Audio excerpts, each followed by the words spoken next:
Ayo. Ito sa gaman kami or gaway kami sa tutuloy ni Wapo Diyos. Kadal kami. Yaman kami Wapo Diyos.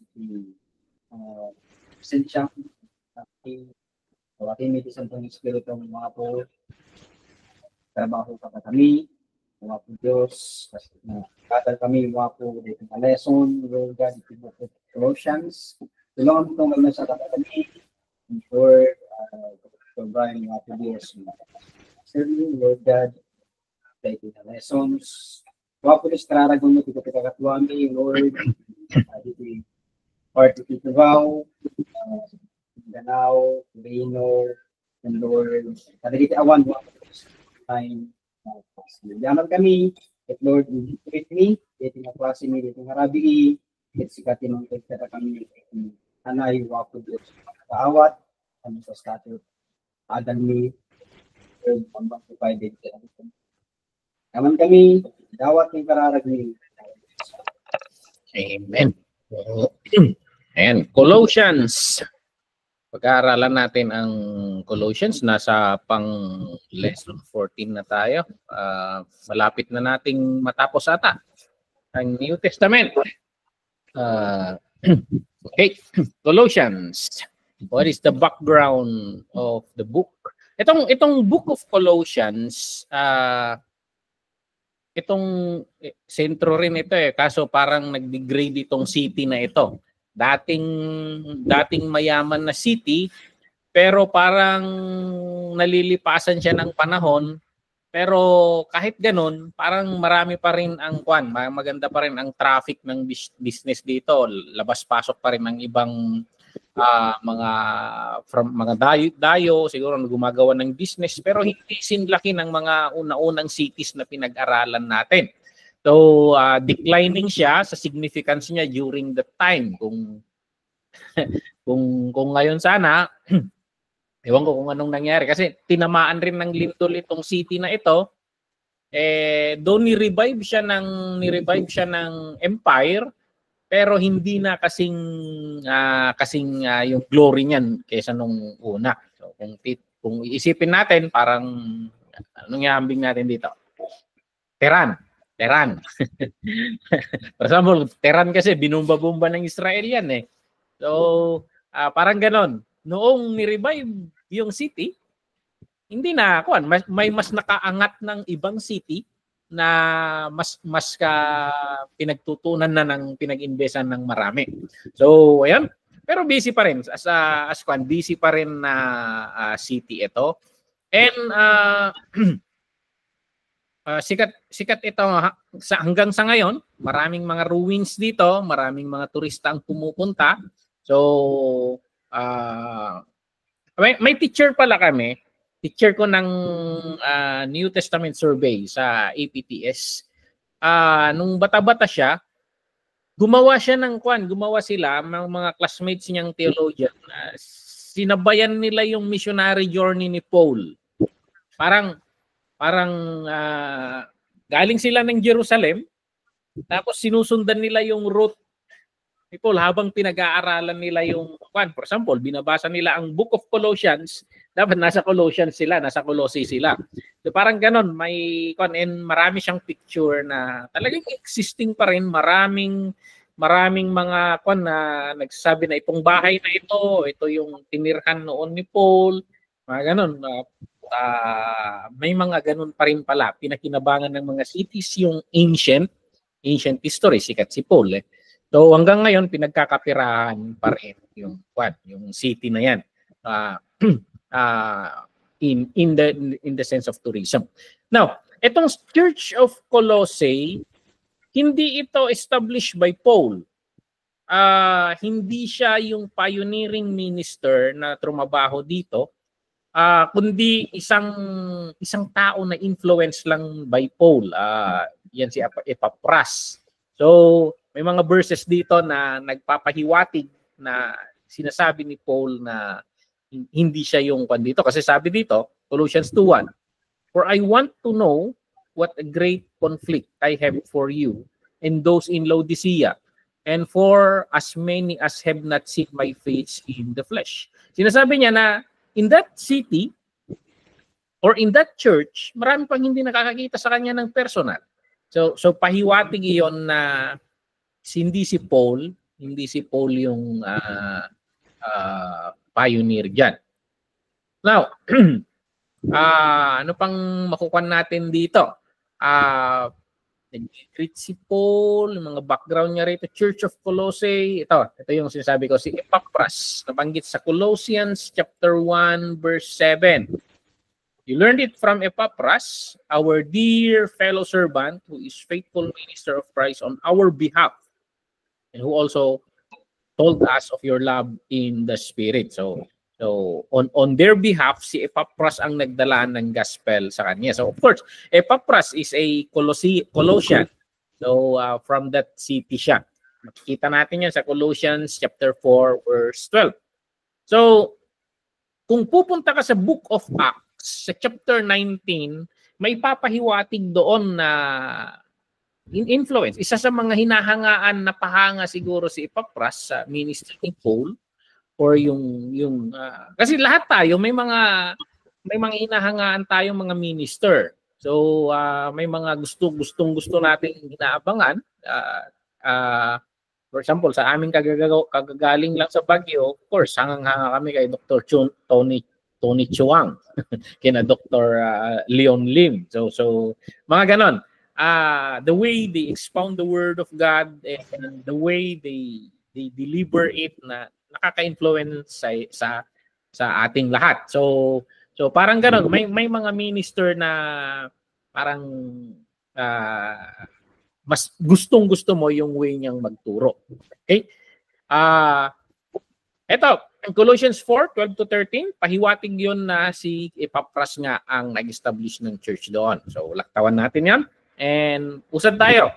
When it comes to Epaphras, ay kay Paul, puro paghanga ang binabanggit ni Paul kay Epaphras. So talagang good standing naman si Epaphras, talagang hangang-hanga si Paul rin sa kanya in his ministry. And when it comes to the Church of Colossae, mas marami ang Gentile na nilalaman ng church na ito, and minority lang ang mga miyembro niyang Hudyo. So dominant ang makikita natin dito na dominant yung membership niya na Hudyo. So, Colossians 1:22-21, and you who once were alienated and enemies in your mind by wicked works, yet now he has reconciled in the body of his flesh through death to present you holy and blameless and above reproach in his sight. He is talking generally to the Church of Colossae. And ito yung ginagamit niya. You were once alienated and enemies. Parang you were not on the side of God. So, of course, we all know, sa buong mundo naman in the Old Testament, Israel lang nasa side of God. So, ayan. So that sa mga scholar, yun yung pinagbabasihan nila na this church is dominantly under the dominantly na binubuo ng mga Gentile. Now, bakit sinulat ni Pablo ito? Kung pag-aaralan mo ang Colossians at Ephesians, mapapansin mo na parang copy-paste ito. Mapapansin mo, sabi ng scholar na scrutinize dito, 78 out of 95 verses, parang pareho yung pinupunto. Parang sinabihan lang ni Paul, AI or Gemini, rephrase this article. Parang sinabi niyang ganun, name it Colossians. Parang ininput niya yung Ephesians, tapos nag-come out, pero the thought is still the same. So most likely, sinulat ni Paul ito at the same time. So, or, hindi man at the same time, but yun yung frame of mind ni Paul habang siguro yun yung mga meditations ni Paul. Diba, kapag aaral lang natin ng Ephesians. Ang Ephesians kasi, tinatalakay ni Paul yung kapag nasa kulungan siya, may mga revelations siya about what is the church, Ano tong ginagawa ng Panginoon? And in-explain niya sa Ephesians na ito, tinatrabaho ng Panginoon na gawin ang church na ganito. He gave some to be apostles, prophets, evangelists, pastors, teachers to equip all those saints so that they may do a work of service. So nakikita ni Paul, pinapakita ng Panginoon kay Paul yung purpose ng Panginoon sa church. So, nakakalungkot mo minsan sa church, 10 taon na sa church, 20 years na sa church, equipping pa rin. Hindi gumagawa ng works of service. so ayan. Kaya minsan, may pagtuturo ako noon na medyo mabagsik sa mga fellow pastors. Kasi, minsan ang mga pastors masyadong inaalagaan yung parang binibibi ang mga members. So, 20 years Christian na. And then dapat counselor na yon sa church. Siya pa rin kina-counsel ni pastor. So parang it doesn't make sense kasi ang trabaho naming mga ministers is to equip the saints.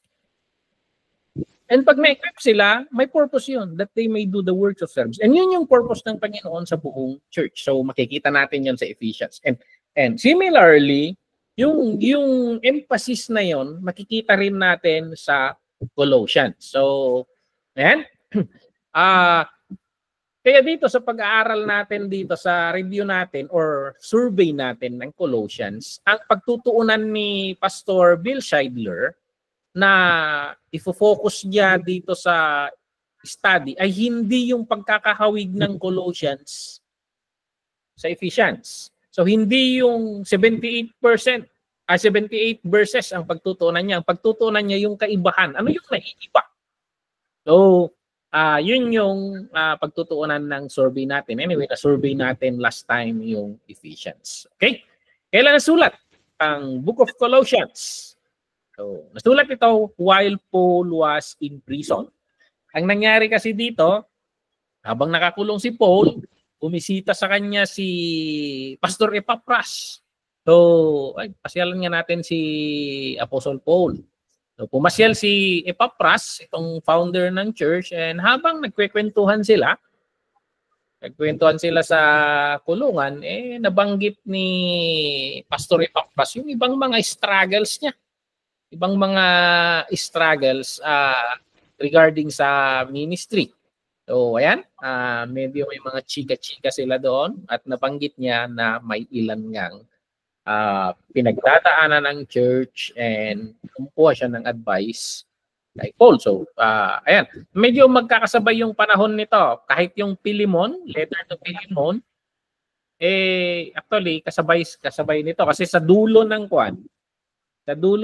Colossians, mapapansin mo na nababanggit dito sa dulo ng Colossians si Onesimus. So, sabay pala ito, magkasabay itong sulat na to na iniwan ni Epaphras. So nagpahiwatig na si Paul dito and then may separate na sulat na specific for Philemon. So makikita natin yan sa chapter 4 verse 9. So he is coming with Onesimus, our faithful and dear brother who is one of you. Bakit tinatawag ni Paul si Onesimus na brother? Slave siya ni Philemon na miyembro ni Epaphras. Pahiwatig na to. So nagtataka siguro diyan si Philemon. Bakit tinatawag ni Paul na brother yung slave kong tumakas? Yun pala, may hiwalay na sulat kay Philemon na ni-endorse na kasi during those times, pwede mong patayin yung slave mo pag rebelde, pag-aari mo yan So pwede mo nang ibenta. Or pwede mong, of course, mas okay pag ibenta mo ulit kaysa sa patayin mo. So, pero na Kristiyano si Onesimus. So, parang ganun yung so, kasabay nito yung Book of Philemon also. So, approximately 62 to 64 AD. Mapapansin niyo magkakaparehos lang yung petsa ng mga book na ito. Okay? Inuwi ito pagkaraan ng ilang panahon, pagkatapos ng pagbisita ni Pastor Epaphras doon, pinadala si Tychicus para dalhin yung sulat ito. So mga ilang panahon bago bago dumating itong sulat na ito. Okay? Inilaan itong sulat na ito na basahin sa Church also of Laodicea. So wala tayong epistle to di Laodicea. Meron siguro, kaso hindi na preserve. But sinabi rin ni Paul na ibasa rin ito sa Laodicea. So maybe hawig rin siguro yung sitwasyon niya sa Laodicea kaya ini-endorse ni Paul na bring it there. So kung mapapansin ninyo, itong Church of Colossae and Laodicea, kasali siya sa 7 churches na binabanggit sa Book of Revelation. Okay? Ano yung mga problema? Ano yung mga problema na pinagtutuunan ng sulat na ito? Ano kayang problema nila? Lahat ng mga churches may mga problema yan. Ano bang mga problema natin? Problema namin sa church, sa MCWC, napaka-busy ng mga tao. Of course, and halos mga businessman and professionals ang member ko, napaka-busy nila and na-stressed sila lahat, mga gano'n. And as a pastor, anong gagawin ko? I would want them to invest more time in the ministry, but they are so stressed. And at the same time, ang struggle ko, the church should be a place of rest. Hindi yung stress na sila, pag pumunta sila sa church, mai-stress na naman sila para sa church. Kaya, I appreciate them na kita ko yung sitwasyon nila. Gigising ng 5 o'clock, magpe-prepare yan para sa anak niya, magpe-prepare rin na papasok, pupunta sa trabaho, darating ng 5 o'clock, darating ng 6 o'clock, tapos magluluto pa, gagawa pa ng assignment ng anak, tapos may take-home jobs pa, ganun, hanggang Friday. So, kaya nag-prayer meeting kami kanina, Wednesday, yung mga pumupunta doon, mga professionals rin eh. Kaya na-appreciate ko na kahit pagod na sila, they spare an hour to come to the church. So I appreciate that. So out of 150 to 150 members, 150 to 200 members, ilan tayong nag-prayer meeting? Ilan pang 20? Oh, 10 to 15. Ganon. Oh, pag minsan maiisip mo, pagalitan mo kaya yung church? Hindi, be gracious, be gracious. So natutuwa ako sa I celebrate the 10 rather than be stressed with the others. So hindi dati na lang yung situation nila and talagang ganon. So and pag Saturday, pagtrabaho ng mga professionals ay maglilinis ng bahay, maglalaban ng maruming damit, magano, pagod na yan eh. But on Saturday evening, they come and practice sa church and I appreciate that. So sabi ko, I appreciate kung anong nangyayari doon. And itong mga professionals who are volunteering to do that, I appreciate. So may mga problems ang bawat church and we pray, troubleshoot. Hindi naman ako yung pasakulerong pastor na binabalibagan ko sila. So I understand the stress of life ng mga professional, lalo na mga teachers, napakarami. So daming problem ang bawat church. And itong specific na problem rin dito sa Colossian, may theological issues sila. May theological issues sila na dinadaanan. Itong Gnosticism or mysticism rin ito. So parang spiritista, mga pamahiin, and na-emerge siya sa Christianism. So, and at the same time, meron rin itong mysticism, legalism. Itong legalism naman, itong Judaizers, which is ipinupush nila yung religion of Judaism. So, ang sabi nila, you need to undergo the law. So, pag sinabi, nabanggit ko last time, pag sinabi mong law, it's not the 10 commandments. It's not the 10 commandments. Because Ang tinatawag nilang law dito, the entirety of the Genesis and Revelations, the teaching of that. Ibig sabihin nun, yung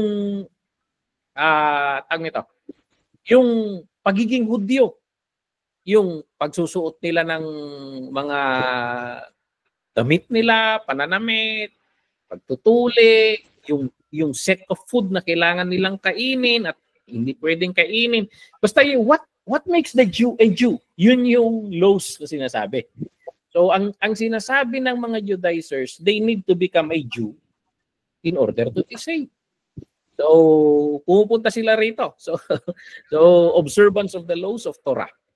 So yun yung pinag-uusapan dito. Take note. Pag sinabing law, it's not the 10 Commandments, because the 10 Commandments, whether you are Christian or Jew, hindi porket Kristiyano ka na, hindi porket saved ka na, pwede ka nang pumatay. We still follow that because those are moral laws. Hindi porket Kristiyano ka na, pwede mo nang pagsasampalin ang parents mo. Hindi porket Kristiyano ka na, pwede ka nang mga lunya. Hindi porket Kristiyano ka na, hindi yung 10 Commandments ang pinag-uusapan dito. Those are non-negotiable. Si Jesus Christ nga, naisip mo pa lang, lagapak ka na. Parang ganon. Those are moral laws. Sinasabi nilang law dito, how the Jews should live. Nababalot sila ng mga batas. Hindi pwedeng ulamin kasi pag magiging Hudyo tayo, paano yan? Hindi na tayo makakaulam ng pork. Ang sarap nun eh. Bawal lang hito. Pag inihaw mo yan tapos may bagoong, that's life in its fullness eh. parang ganon. Bawal na lahat yan. Shrimp, lahat ng kinagigiliwan natin, bawal. So ang gusto ng Judaizers that they will become Jews. So yan. Yung mysticism naman na may secret revelation daw, mga ganon, na puro pamahiin naman kasi syncretize sila na ihalo sa pansot. Itong dalawang puwersang ito ang trying to na pumasok sa loob ng church. So ayan. Ito, Revived Judaism. Ito. The errors revolve around two main philosophies. Ito yung na-explain ko sa inyo. Philosophy of the Jews and the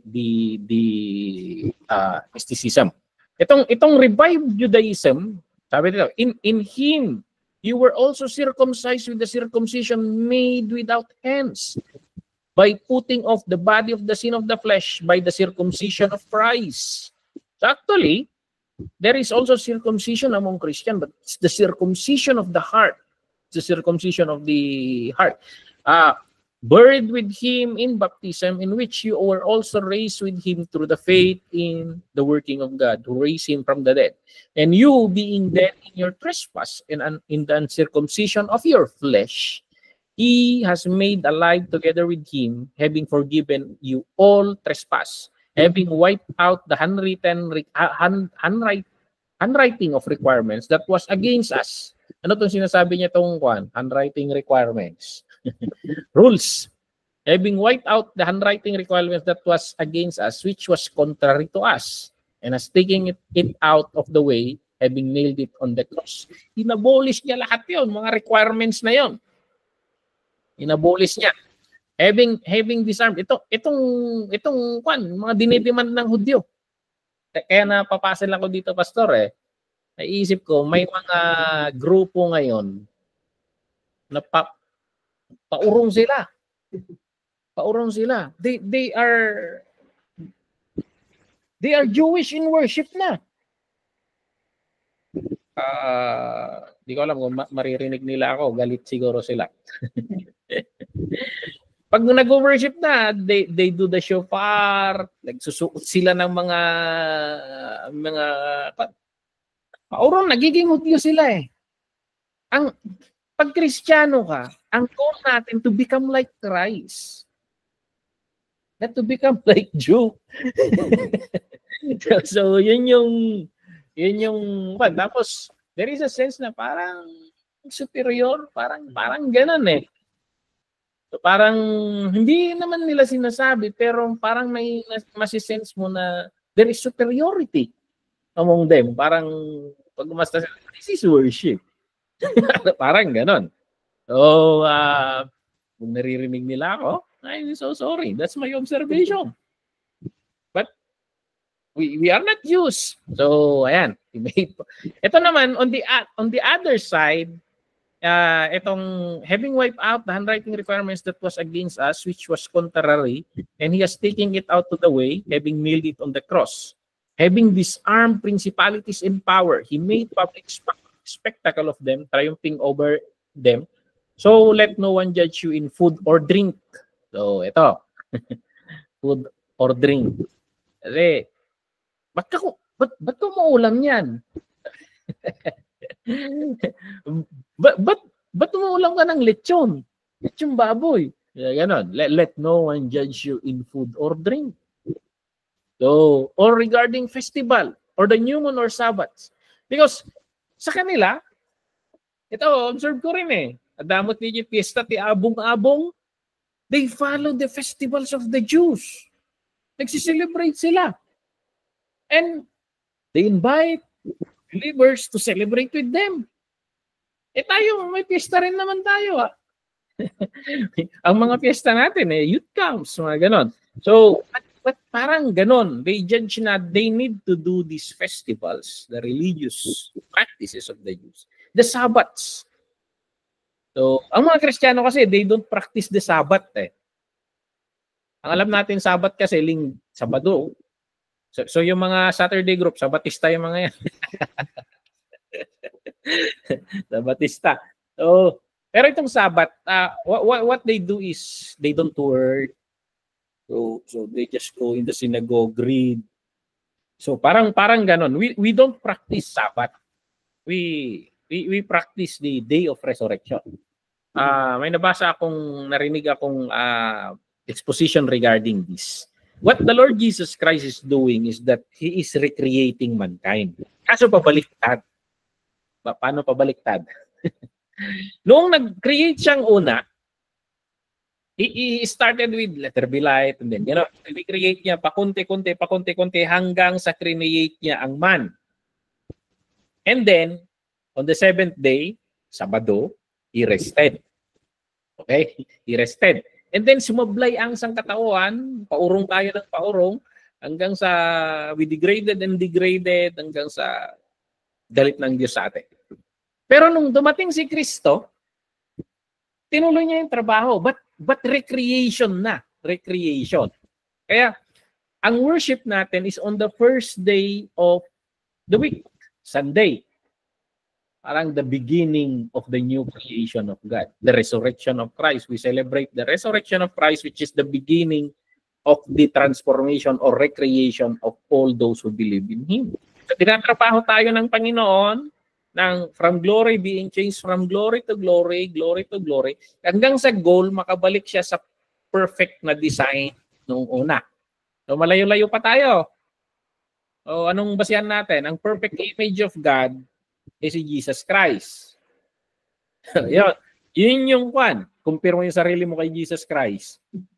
Tayo yan. So ang dami pang tatrabahuin sa'yo. So, kaya sinabi din, justification, sanctification, glorification. Justification, we are declared blameless. So, before God, we never sin. So parang we are reset. But yung sanctification, now, He is saving us from the degradation of our sinful nature. Inaayos niya tayo. The process of salvation, the working out of salvation, pinapadalisay niya tayo ng pinapadalisay, lumalapit kay Kristo. So, yun yung what? Hanggang sa glorification, either pag natigok ka or narapture ka, that is the final. That is the final. Kaya doon mo masasabi yung what? I was once saved, when I received the Lord Jesus Christ. And from now on, I'm always saved. Kasi glorified ka na. Perfect na. But so far, the Lord, tinatrabaho niya tayo. At sabi ni Paul, so I am confident on this, that He who began a good work in you will complete it. So, ayan. So, praise the Lord. So, kung napakaganda na ng pag-uugali ni Brother Will, pag 10 years from now, no, Brother Will? So, habang lumalapit tayo kay Kristo. So, ayan. Yan yung pa-reverse yung pag-recreate ng Panginoon. So, mula sa grabing makasalanan tayo, and then we were born again. But we need to be retransformed until we reach to the image, the measure of Christ. Okay? So, karaniwan naman ang Judaizers, ganun eh. Ang Judaism kasi, they will put you in a box. They will put you in the box of religiosity. And ang pattern nila ng holy, yung kaslangaw Miss Isaw, ang pattern nila ng holy is that image na ipinaint nila. So, ayan. Pero ang pattern natin ng holy is the Lord Jesus Christ. So, we are free in Him. Free to do good works, not to free to do what you want. Free to do good works. Okay? Ayan. Gusto nilang pabalikin itong mga to na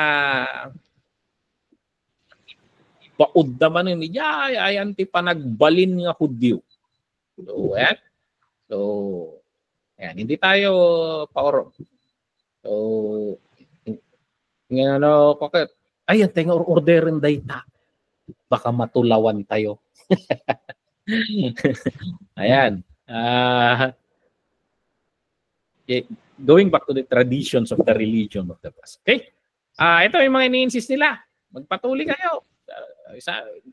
Ang sa amin lang, we believe in the Lord Jesus Christ, accept Him as our Lord and Savior, and that we baptize. That's it. We are circumcised in the Spirit. So, yan. Clean and unclean food. So, ano bang ang unclean food? Yung definition nila. Malinis yan. Lugasan ko yan, niluto ko yan. But they define kasi of course. For example, sabi nila, yung ipis. Ayaw natin kainin yung ipis. Pero gusto natin kainin yung shrimp. Which is in some sense, ipis sa dagat yun. So, ayan. Celebration of feast days. So, mga feast natin, anniversaries, Christmas, mga ganon. Keeping the Old Testament Sabbaths. So, ayan. That's the common religion of the Jews. So, let the Jew do that. We are not Jews. Yun yung sinasabi ni Paul.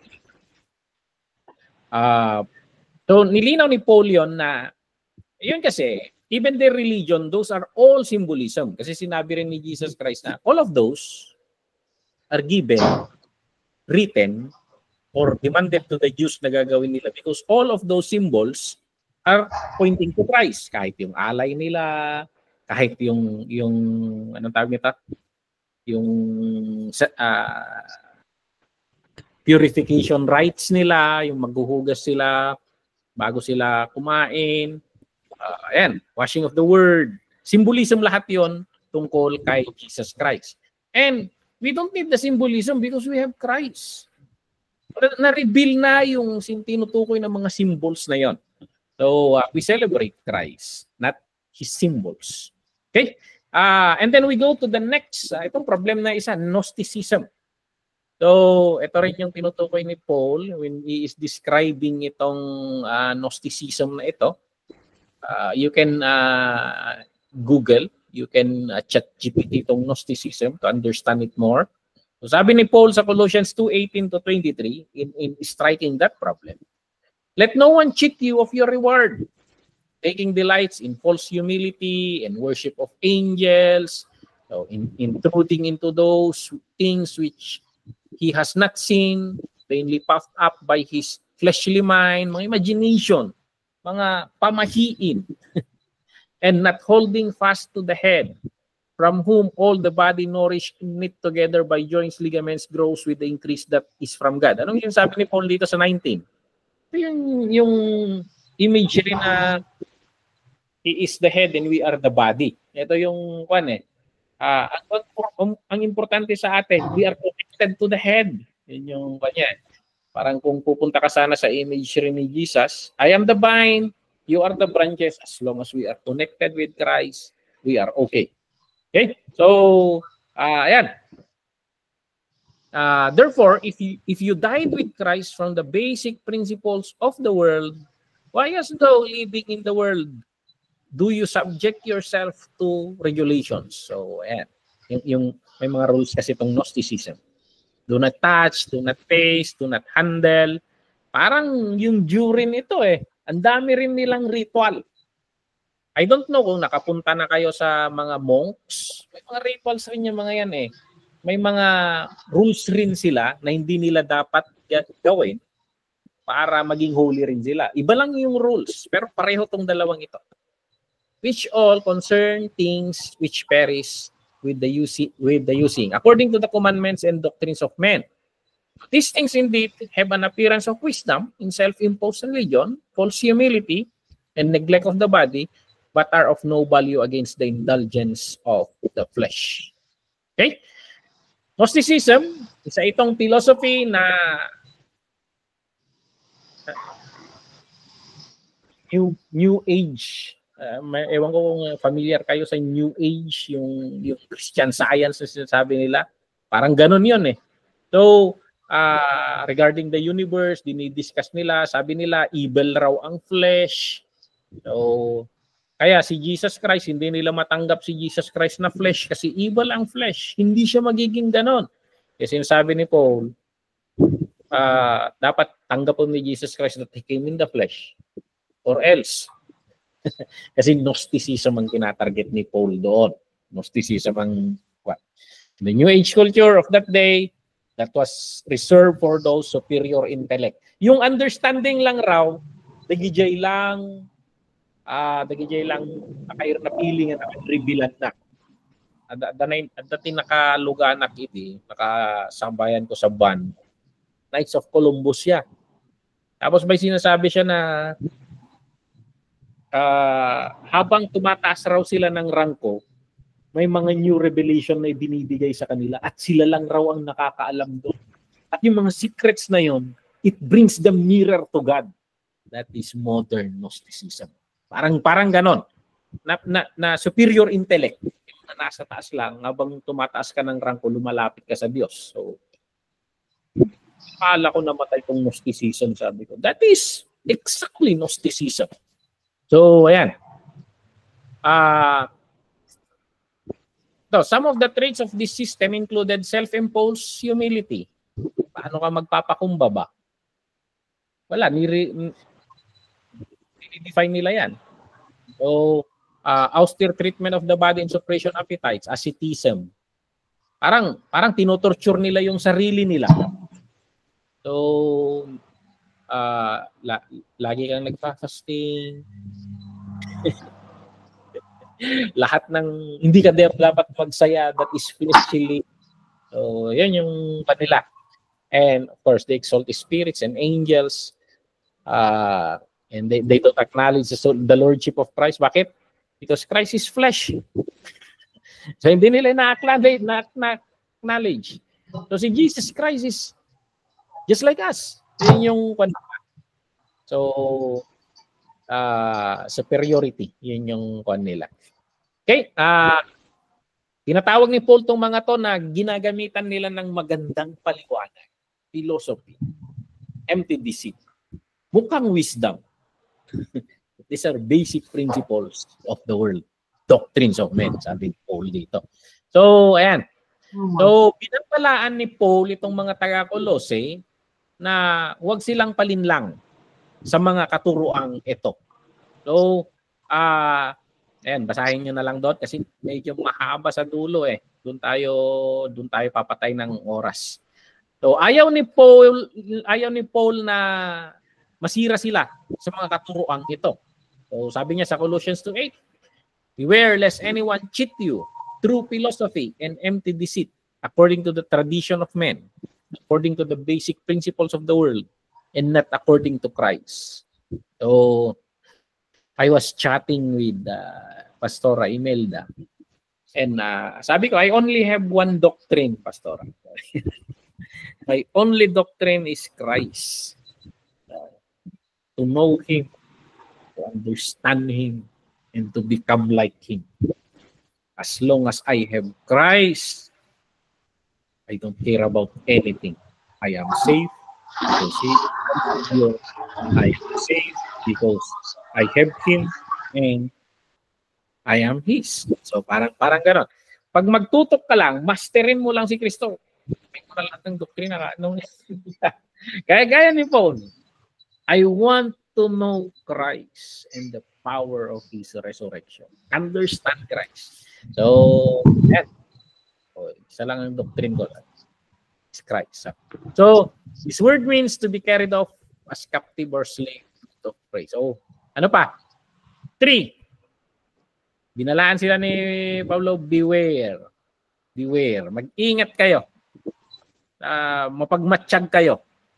Delikado ang mga bagay-bagay na ito. Okay, itong kwan, dito, itong chart na ito, dito tayo magpapatay ng oras kasi marami ito. Pero dito makikita natin yung mga pananaw ng mga challenges ng church na ito. Pananaw ng mga Gnosticism and Judaizers. At kung paano in-address ni Paul ito. Okay? Ina-argue ng itong mga maling katuruan na spirit is good, matter is evil. So everything na spiritual, good. Everything na physical, bad. So, kaya they aim to be so spiritual until they are freed from the flesh. Yun yung kanang Gnosticism eh. Kaya they wait for death. That death is the freedom. Parang yun yung kanila. So, sabi naman ni Paul, ang argument ni Paul dito, makikita niyo itong reference na ito, dito niyo makikita yung verse. Ang argument ni Paul, God created both heaven and earth. Sabi, God created heaven and earth for His glory. So whether heaven, the spiritual realm, or earth, everything is good. Everything is good. Yan yung argument ni Paul dito. The earth is corrupted, but it's because it's corrupted. But it doesn't mean na bad. So, ang create ng Panginoon ang physical. So, ayan. Next. One must follow ceremonies, rituals, and restrictions in order to be saved or perfected. Ito yung ina-argue. Pareho sila. Pareho yung Judaizers sa kakwat. Kailangan mong sundin yung mga seremonya nila. So, ano yung seremonya ng kwan? For example, sa Roman Catholicism, may confirmation, may confession, dami mong ginagawa. Yun lang example ko kasi may ritual yung Catholicism eh. Pero hindi naman sinasabi ng Catholicism na you are not saved pag hindi mato. Pero sa kanila kasi, itong Gnosticism sa Judaizers, kailangan mong sundin yung mga yun para maligtas ka. So, yung mga yan, itong mga ceremonies na yan, mga rituals na ginagawa ng mga Hudyo, itong mga pinagbabawal, yan sabi ni Paul, tumuturo lahat kay Kristo yan. So, yung ceremonies, may pinapahiwatig yan na tungkol kay Kristo. Nandito na si Kristo eh. When He came, those rituals ended. So, katay sila ng katay ng tupa, alay ng alay. Hindi nila naiintindihan na yung inaalay na yun, pinapahiwatig pala si Kristo. Nandito na yung pinapahiwatig si Kristo na mismo.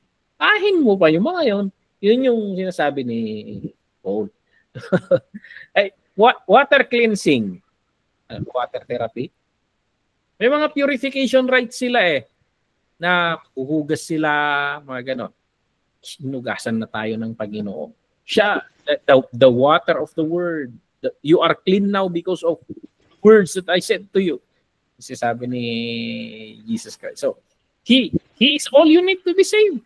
Si Jesus lang ang kailangan mo. That's it. Hindi mo kailangan maging Hudyo. Hindi mo kailangan gawin yung ritual nila. Accept the Lord Jesus Christ as your Lord and Savior. Have Him in your life and you are saved. For God so loved the world that He gave His only Son, whoever believe in Him shall not perish but have everlasting life. Yun yung sinasabi doon. Now, sa asceticism, itong asceticism, kailangan mong i-deny yung sarili mo, deny yung parang tinotorture mo yung sarili mo eh. Strict asceticism yung parang yun nga yung perspective nila na masama raw ang flesh. Eh tinotorture nila yung mga sarili nila. Nakikita niyo yung dito sa India eh, yung nangyayari. Yung tinutusok-tusok nila yung mga mukha nila. Sabi, yung dami nila, yung naapak-apakan nila yung mga uling na yan. Yung mga pamangkin ng yan, pamangkin ng mysticism yan. So, they torture the physical. So, ayan. Asceticism, sabi naman ni Paul, is not help in conquering evil thoughts and desires. So, ayan. Instead, it leads to pride. Yung iba naman, kapag namamaster mo na yung sarili mo, dahil sa self-imposed disciplines, asceticism, so, nagli-lead naman sa pride. Di ba ganun yung Pharisees? Dahil susunod nila yung mga laws, nagiging mayabang naman. So yun yung sinasabi ni Paul diyan. So angels must be worshipped. Sa Gnosticism ito. So the angels are not to be worshipped. Christ alone is worthy of worship. Ito yung argument ni Paul sa 2 verse 18.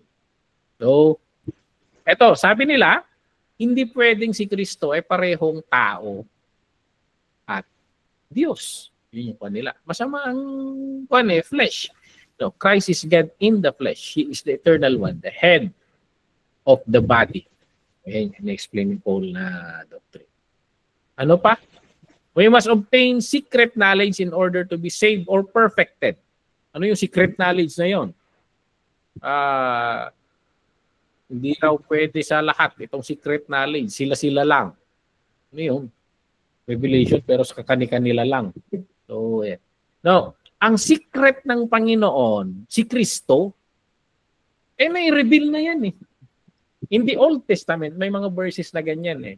Maraming mga tao in the Old Testament na they want to understand itong pinapahiwa-hiwatig ng Diyos. Maraming pahiwatig kay Jesus Christ in the Old Testament eh. Pero hindi nila maintindihan kung ano itong pinapahiwatig ng Diyos. And they desire to understand it. Hindi nila mag-grasp. But when the Lord was born, there it is. That's the secret of the Lord. That's the revelation na pinapahiwatig ng lahat na nasusulat sa Old Testament. So, hindi na siya secret. So, ito, secret natin to. Atin-atin lang. Alam mo tayo mami. Secret pa. Jesus Christ is the secret of God revealed. Yung babasahin mo yung the book of Revelation, actually, the revelation of Jesus. Sabi doon. Kasi He is revealed. Hindi ibig sabihin nun na revelation ni Jesus. Hindi. Revelation, pagka-reveal ni Jesus Christ. So, ayan yung tinutukoy doon. One must adhere to human wisdom, tradition, and philosophies. Pare-pareho na lang ito. By themselves, this can be misleading, shallow. So, pare-pareho lang yung mga yon. It is even better to combine aspects of several religions. Ito, syncretism. Pinagkahalo-halo nila yung iba't ibang religion. So, sabi naman ni Paul, you have everything when you have Christ. He is all sufficient. So, ang religion mo, si Kristo. So, have Him. There is nothing wrong with immorality. Yun rin yung argument nila. Di mo maintindihan to eh. Galit sila sa flesh tapos there is nothing wrong to immorality. They are not They are not aware of the oxymoron, yung pagkakontra ng sinasabi nila. Sinasabi naman ni Paul, get rid of sin and evil because you have been chosen by God to live a new life as a representative of the Lord Jesus Christ. Kaya natin, titingnan mo yung balance ng pagtuturo ni Paul. He talks about the grace of God. He talks about the Lord cleansing us through the sacrifice of the cross. But at the same time, the Apostle Paul will teach, live worthy of the calling that you have. Live worthy of that grace. So, ayan. He has called us to do good work. So, ayan. Hindi niya tayo pinalaya para maging malayang gawin ang gusto natin. Pinalaya niya tayo sa hawak ng sa mga kamay, mga tanikalan ng kaaway, para maging malayo tayong gumawa ng mga inilaan ng Diyos. Kaya naghihintay ang good works para sa atin. So, ayan. There is accountability on how we live. Okay? What are some of the main themes of the book of Colossians? Makikita niyo ito, superiority of Christ as the head of the body. Basahin niyo na lang ito. That's the Son of God's love. So ito yung pagkaka-describe ni Paul kay Jesus Christ. Okay, may mga supporting yung mga verse kung saan niya tinukoy yung mga yan. But this is the Christology of Paul. So sabi natin, Paul has one doctrine. He talks about Christ. And then, how those who accept Christ, how should they live? So, mapapansin ninyo sa lahat na ng pinag-aralan nating sinulat ni Pablo, he talks about what Christ did. And now, we understand that we are saved. How should we live? How should we conduct ourselves? So, ayan, he always balance it. He always balance it. There's no problem in being saved. You just accept Him. You are saved. But now, how should the saved live? Ituturo niya rin paano tayo mamuhay sa ating mga pamilya, sa ating mga trabaho, the practical things, mapapansin mo, nandun sumusunod sa dinidescribe ni Paul. So, dinidescribe niya kung sino ang Panginoon. Now, how should we live bilang nasasakupan ng Panginoon na ito? Okay? May didescribe niya rito. So, ito yung responsibilities natin bilang believers. To put off the old man. Yung lumang tao. So, yung lumang Brian, yung lumang Dennis, lumang Wilfred, we put that off. And then we put on the new man. Ano yung new man? Yan yung nasa isip ng Panginoon na magiging ikaw pagdating ng panahon, which is to be like Christ. So, ayan. So, pag pinagsama mo tong verse na ito, sabi ni Juan ng author natin, when you put these two passages in Ephesians and Colossians, samahin mo tong Ephesians sa kayong Colossians. Ito, makikita mo, mabubuo mo ito. Paano mo ipuputo? Ano yung old man at ano yung new man? Ito yung dami yung sermon, no? And we will keep with this. Put off the old man, put on the new man. Kung sinungaling ka noon, tanggalin mo yung pagsisinungaling. Magsalita ka ng katotohanan. Ay, ang hirap rin nito. So, pag magnanakaw ka noon, ngayon, magtrabaho ka. Find an honest labor. Ayan, yan. Ito po ni Pablo dito. Kung yung mapanira ang pananalita mo noon, puro nakakabasag ng puso ang pananalita mo noon.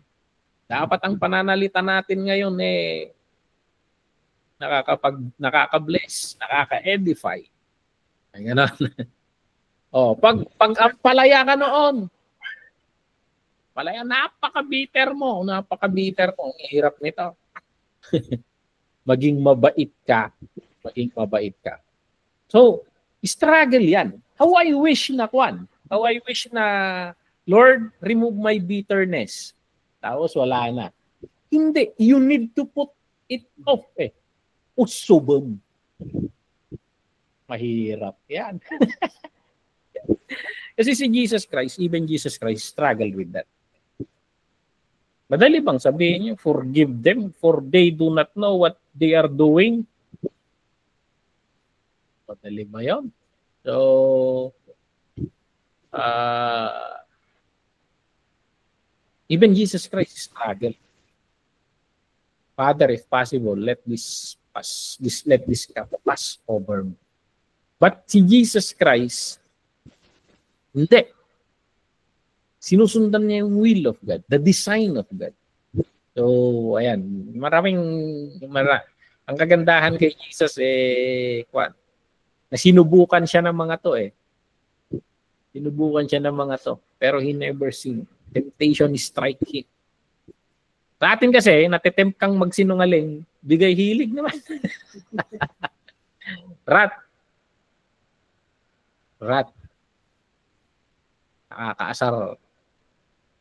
Nakakaasar. Yung mga tao nakakaasar. Sino yung mga taong kinakaasaran mo?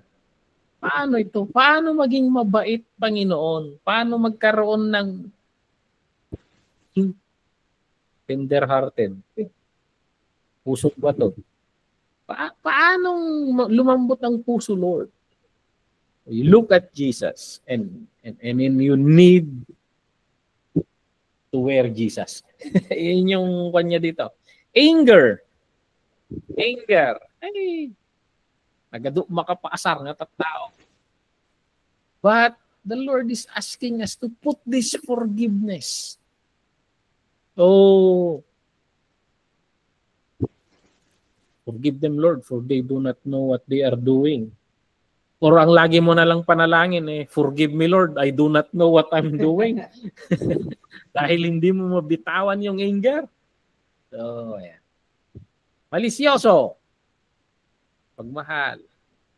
Fornication, goodness.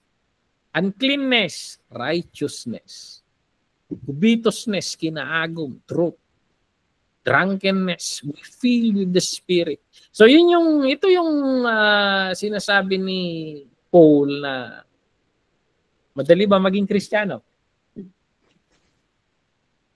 Hindi, this is a living in the realm of salvation. It's a struggle. Yan. We need to put off the old man. We need to put on the new man. We need to fix our eyes unto Jesus. Sabi ni Paul, this is what I do. Remove the sin that easily entangles, sabi niya. So, ayun struggle yun. Sa Paul, sinasabi niya, kailangan gawin. We need to discipline our body. Kasi, pag baka hindi natin madisiplina ang sarili natin, tayong nagsasabi, tayong hindi makakabot. Tayong nagsasabi, tayong hindi magiging ganun. So, tinutulungan tayo ng Panginoon through the Holy Spirit. Parang yield. Yun lang yung kwan Yun yung kwan dito. Of course, City of Colossae it's a parang yung Corinth rin ito. Parang Corinth and Ephesus rin. It's a city na full of negativity, full of immorality, gano'n. But praise God, the gospel was brought there. And if Christians will submit to the Lordship of Christ, one by one, that city will be transformed. One by one, mababago ang nasa pamilya natin if nagpapasakop tayo sa Panginoon. So, that's the book of Colossians. So, si Paul dito, sinasabi ni Paul, isa buhay natin yung resurrection life. So, pattern nila doon sa city, sa Roman culture, ang Lord, the Lord of the house, the Father. Tinuturo naman ni Paul dito, the Lord is Jesus Christ. And you need to yield to Him. Yun yung kanya. Colossians 3:18 to 4, chapter 1. Okay? So this is the overview of the book of Colossians. You can review this and make sermons out of this. Parang ang daling maging Kristiyano, no? Listen to what Paul is talking about. Masikip ang daan, sinabi na ni Jesus Christ. Masikip ang daan. But sasamahan tayo ng Panginoon. Tutulungan tayo ng Holy Spirit. But we need to put off the old man. We need to put on the new man. So, the Holy Spirit will work in us. He will help us. He will transform us. But we need to cooperate. So, ayan. Ulitin ko. We do those things not to be saved. We do those things because we are saved. So, naisalakan tayo. This is how we should be living. Ganito sana ang pamumuhay natin dahil ligtas na tayo. Dahil nasa kaharian tayo ng liwanag. Wala na tayo sa kaharian ng kadiliman. Okay? So, purihin ang Panginoon. May question tayo. Testimony, reaction. Wala. So, malinaw or pwede na? Okay, so next meeting, pag-aaralan naman natin itong 1st and 2nd Thessalonians. Pinagsama na niya. So, purihin ang Panginoon. That would be Sunday evening. And sige, tutuloy ulit natin. Marami kaming absent ni Pastor Dennis sa nakaraan. But praise God, thank you for pagpupuyat. But sige. Ngayon kung yumuko tayo at manalangin. Lord, maraming salamat sa revelation tungkol sa iyo at sa mga kagustuhan mo sa pamamagitan ng Book of Colossians, Lord. Maraming salamat, Lord, na napakadaling maligtas sa iyo, Lord. We believe, Lord, and we accept you as our Lord and Savior, and we are saved.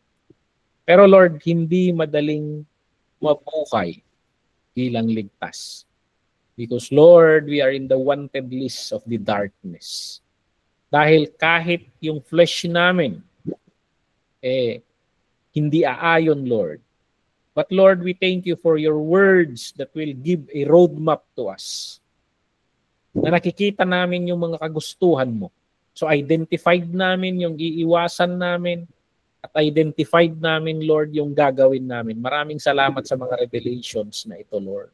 Sa mga teachings mo sa pamamagitan kay Apostle Paul. Thank you, Lord.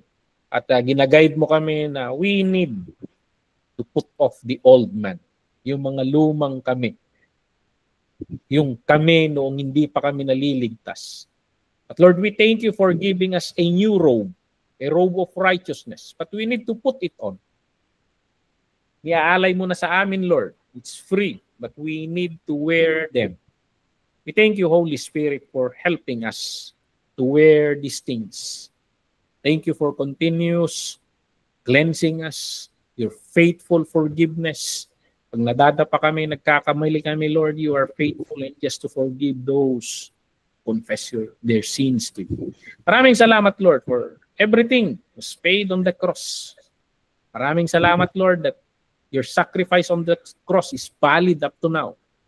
Maraming salamat, Lord, na we can always rise up and have a new beginning in you. Maraming salamat because salvation is always available sa amin. Lord, i-bless mo ang bawat isa sa amin. Tulungan mo kami sa mga struggles namin sa buhay, sa struggles namin, sa walk in faith namin, sa mga pabigat, Lord, sa buhay namin, mga kahinaan namin.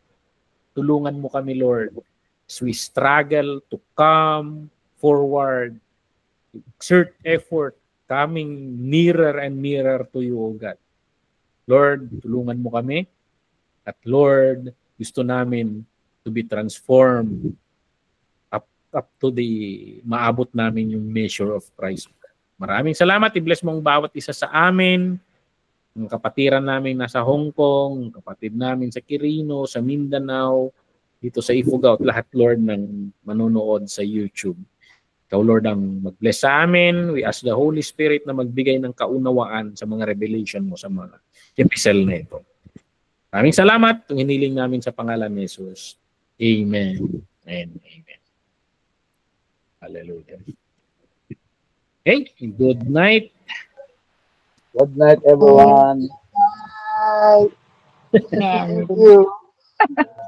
Alam ko sumaya ka na. Happy? Win. Good night po. Good night. Ang galang. Kape.